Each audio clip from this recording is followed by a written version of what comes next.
नमस्कार मैत्रिणींनो. तर आज बघा, कढी केली होती. तर अशा पद्धतीने कढी केली होती बघा. आधी मी तेल टाकलंय कढईमध्ये, त्यात मोहरी घातली आणि त्याच्यात जिरे घातलेले आहेत बघा आपण मोहरी तडतडल्यावरती.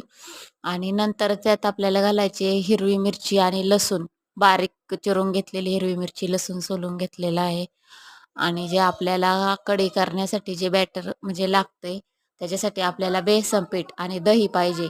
तर जेवढं दही आहे त्याच्यापेक्षा कमी बेसन पीठ घ्यायचं आहे आपल्याला आणि ते दोन्ही मिक्स करायचं, पातळ करायचं आहे पाणी घालून आणि ते मिक्स करून बाजूला ठेवायचं आहे. ह्यात आपल्याला थोडीशी हळद पण घालायची आहे आणि ते जे बॅटर आपण मिक्स केलेलं होतं, ह्याला तडका बसला की ते बॅटर ह्याच्यात आपल्याला टाकून द्यायचं आहे आणि थोडंसं वरून मीठ घालायचं आणि पाणी घालायचं आहे. मीठ जरा कमी प्रमाणात घालायचं आहे आपल्याला. आणि हे बघा, आता अशा पद्धतीने आपली कढी रेडी आहे. तर रेसिपी जर आवडली असेल तर माझ्या चॅनलला लाईक आणि सबस्क्राईब करायला विसरू नका. धन्यवाद.